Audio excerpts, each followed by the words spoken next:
Hi, I'm 32. I was born in China and I moved to the UK when I was 2. My preferred spoken language is English.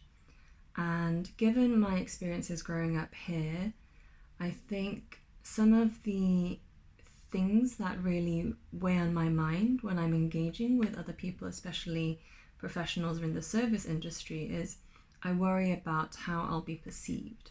Often I am mistaken for an international student, perhaps from China or elsewhere, who may not have high language literacy, English language literacy, or knowledge of the culture. And when I step into a room, I sometimes sense people not willing to engage as fully with me. People seem a bit maybe passive and won't reach out to me until I suppose, initiate first. And usually in those instances, as soon as I start to engage, show my fluency, maybe show my understanding of the situation, and if I kind of am pleasant and make jokes, then people seem more at ease, and I sense people warming up and being more their natural selves. And so I think a compounding effect of this throughout my life has made me wonder, how will I be perceived? How will I be treated? And I think this carries over into the medical side as well. And there have been times when I felt maybe a bit patronized by what, for example, GPs have said, or if they've been a bit curt or not engaging as much, or if they're talking slowly, then those will be the first things that I will think of because of my experiences. In terms of a preferred style or working communication style with medical professionals, I'm quite flexible. I'm okay with authoritarian, kind of paternalistic approaches, but also more friendly, relaxed approaches work well. I think the key is probably just to have respect and just to feel like my thoughts and preferences might be heard and reflected.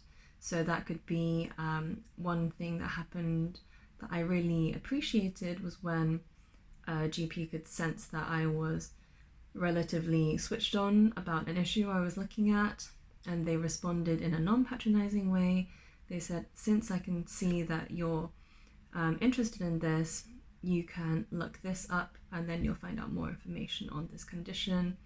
It was a very trust building communication, so I really appreciated that.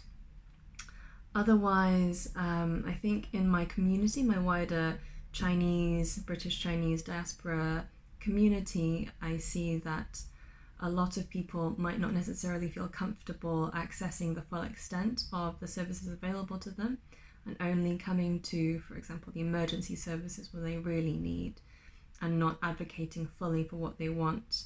Sometimes it's a language barrier issue, not necessarily because they don't have the ability to, but because there's a mental barrier.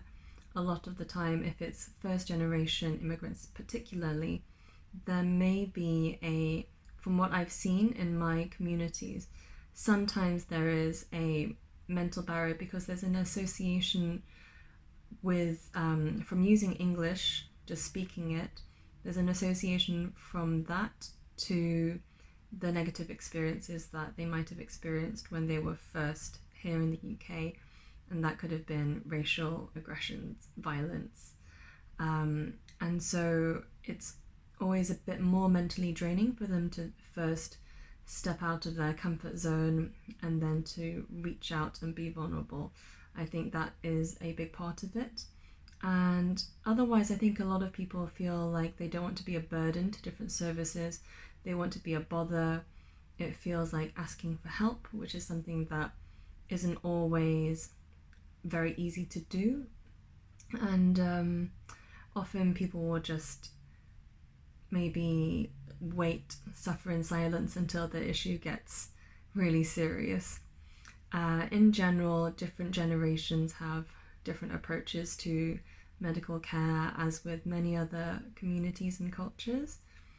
One thing that is interesting in the Chinese family structure is that authority, filial piety, respecting the elders, these are all very important traits.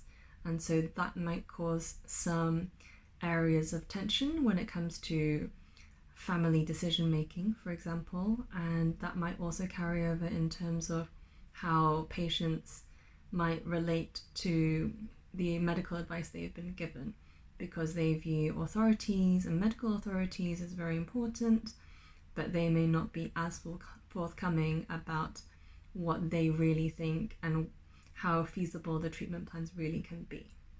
Thank you very much.